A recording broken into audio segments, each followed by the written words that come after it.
We need to talk about how Elon Musk and Vance, right, two of Trump's closest allies, are now openly suggesting that the courts do not in fact have the power to block Trump's actions. And so there's this growing crisis and question of what happens if they just ignore the law? Or what happens when the executive branch just says, oh, the judiciary's authority to serve as a check on executive power? No, that's not a thing. With that, this whole conversation goes back to this battle over DOGE and whether or not it has the authority to access the Treasury Department's payment system. Because, Musk and much of the DOGE team, they're reportedly special government employees, which is a class of federal worker that face less strict rules on ethics and financial disclosures than other staff. And with all that, you might have seen one 19-year-old DOGE employee who was reportedly fired from a previous internship with a cybersecurity firm for leaking internal information to competitors. Not to mention, Trump's been granting temporary security clearances to officials who haven't been fully vetted. With all of that being part of the reason why alarm bells were ringing when DOGE demanded access to the payment system. A system which not only disperses trillions of dollars in federal spending every year, but also holds sensitive personal information about millions of Americans. And as you might remember, when DOGE came knocking, David Liebrick, a lifelong civil servant then serving as the acting secretary of the department,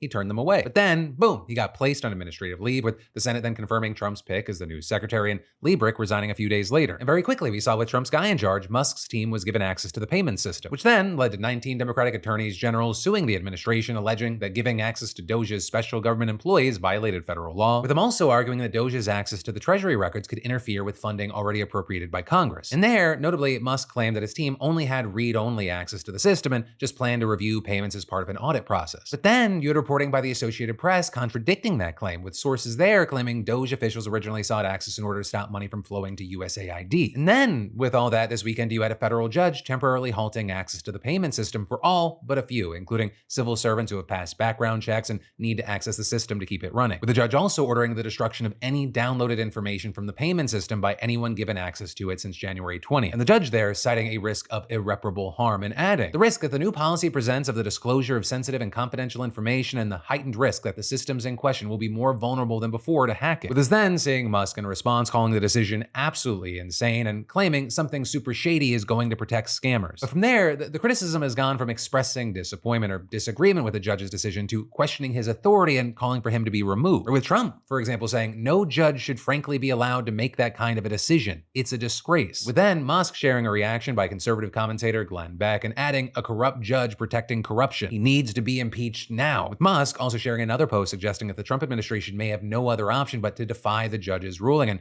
finally, you had Vance piling on, writing on X, if a judge tried to tell a general how to conduct a military operation, that would be illegal. If a judge tried to command the attorney general in how to use her discretion as a prosecutor, that's also illegal. Judges aren't allowed to control the executive's legitimate power. And this is notably Vance, who's a graduate of Yale Law School, suggested more than once in the past that presidents like Trump can and should ignore court orders if they think it infringes on their rightful executive powers. And while this post didn't go quite that far, it arguably carries more weight now that he is vice president. And so with that, you have people like one NYU law professor highlighting Vance's use of the words legitimate powers and pointing out that the judiciary is the branch with the power to decide what a president can legitimately do or not do, and going on to say, the concern is that the vice president's statement could be taken to suggest that the executive branch is prepared to refuse to comply with a court order based on the president's own view that he has a power that the courts have concluded he does not. And adding, a president who orders his officials not to comply with court orders would be creating a constitutional crisis. And this, as you also had people like Liz Cheney putting it more bluntly, writing on X that if you disagree with a ruling, you can appeal, and adding, you don't get to rage quit the republic just because you are losing. That's tyranny. And with all that said, I do want to be clear. At this point, the Trump administration is reportedly complying with the order and seeking legal recourse. With us seeing today, for example, the DOJ filing a motion to have the judge's order lifted, claiming that the quote, remarkable intrusion is unconstitutional and should be dissolved immediately. And then, otherwise, there's a hearing set for February 14th. And of course, with all this, it's important to remember this is just one of Trump's efforts that have been met with legal roadblocks since he took office. We've seen judges already stop him, at least temporarily, from ending birthright citizenship, putting thousands of USAID workers on leave, and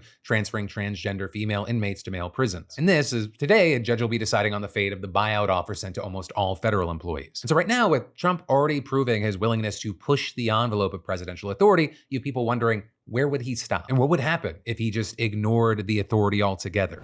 Hey, thanks for watching, and I hope you enjoyed this clip from the full Philip DeFranco show. And also, a big thanks to Squarespace for sponsoring our Clips channel. Turn your passion into profit over at squarespace.com/Phil, or use the QR code. Because whether you're launching a business or a lucrative side hustle, your website is your digital business card. It's the only space where you control the story, no algorithms or distractions. And with Squarespace, it's so easy because they got a ton of stunning professional templates with drag and drop editing that makes site design incredibly simple, no coding required. So get started for free at squarespace.com/Phil or scan the QR code on screen and use code Phil for 10% off when ready to launch. Squarespace.com/Phil.